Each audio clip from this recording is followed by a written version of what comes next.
Africa Cup of Nations 2021 qualifying has officially begun. I know it seems kind of bizarre, but realistically, guys, we're only a month and a half out from 2020, with the 2020 being the Olympic year, so a lot of the football focus will, instead of being on, the UEFA Nations League or Euro 2020, but I guess actually Euro 2020 will take a lot of focus, but Euro 2020 and the Olympics, where Nigeria and a lot of African countries will have their U23 squads there, so some players from this Nigerian and Benin squads maybe will be there. I mean, qualifying for that I think is still going on as we speak. But nonetheless, guys, African Cup of Nations 2021, the year before the 2022 Qatar Qatar World Cup, which should be an interesting one. It really should be, which is why we get the qualifying started now. I mean, realistically, guys, the defending Africa Cup of Nations winners, Algeria, they're going to have a tough time, I think, repeating. Riyad Mahrez doesn't get a lot of playing time for Man City, but when he does, I mean, he stars.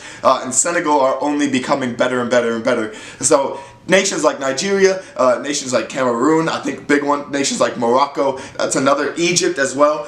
These countries who had big hopes coming into the tournament but fell just short of performing. I'm looking forward to seeing how they developed, and especially Nigeria. The Super Eagles have a bunch of amazing talent that they were actually able to put on display in this game. Samuel Kalu and Victor Osimhen getting on the scoreboard. Victor Osimhen as well, scoring right on the edge of halftime. Benin came out and they slapped Nigeria right in the mouth at the start of this game, getting a goal very early on, and leaving Nigeria, who were the possession dominant, the shot dominant, the shots on target dominant team, kind of in their wake. And until the end of the first half, Nigeria were still goalless. But Victor Osimhen was able to, finish the beautiful, beautiful shot off the penalty, and it essentially brought Nigeria back to life. And then Samuel Kalu scoring very late to give Nigeria, the Super Eagles, the victory, their first victory in the opening campaign of African Cup of Nations 2021 qualifying. I know it's still going to be a long road to the Africa Cup of Nations in 2021. Obviously, they moved the tournament out of January. They moved it back to the summer.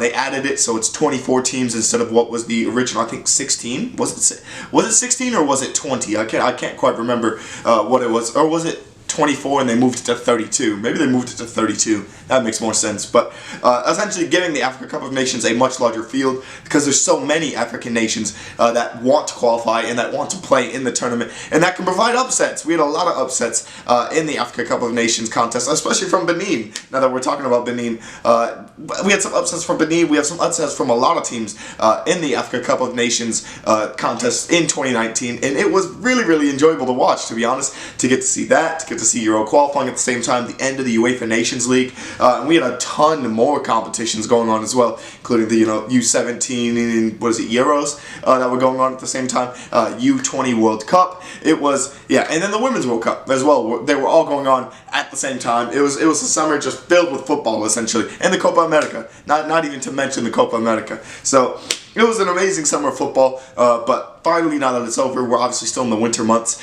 This is sort of, I feel like, a early start to what could potentially be the right timing sort of for these countries for what would be the 2022 World Cup in Qatar. Because this is the time, guys, unfortunately, when it would take place. It would cut club football seasons in half. It would sort of throw the schedules into disarray pretty much by having the World Cup in November. I think it's October, November, and maybe part of December, because Qatar is only coldest during those months. So in order to save the fans, in order to save the players, in order to keep the play at such a high level, they have to have it during those months. So I think it's a really actually smart idea for Afcon qualifying for 2021 to begin at this time.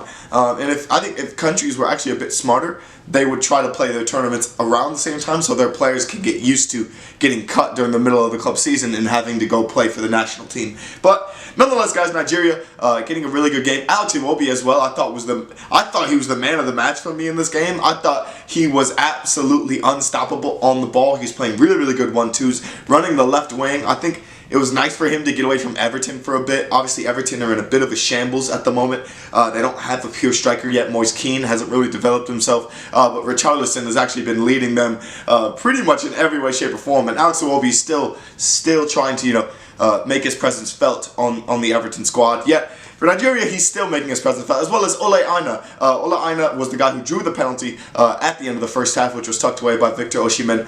He was absolutely amazing. He's been amazing at Torino. And he's been, I mean, he's a former Chelsea Academy guy, but I absolutely loved him. I wish he would have stayed at Chelsea because he definitely would have been part of the resurgence of Chelsea youth now because he's so talented. He can play right back, he can play left back, he can even play CDM. He's got great use of both feet, as we saw in this game specifically, and he's very, very tricky to deal with, as well as a good delivery. But him and Alex Iwobi were just causing so many problems for Benin, especially in that second half when Nigeria finally got themselves back into the game.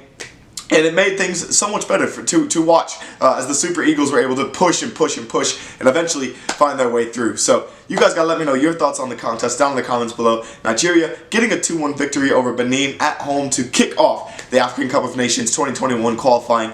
But yeah, we got some more games coming later today. I know Senegal plays later today. I believe Cameroon played. We might drop a Cameroon video, and then we'll see how else the rest of the day goes, if we drop some more videos or if we do some videos on something else. But thank you guys so much for watching, and peace.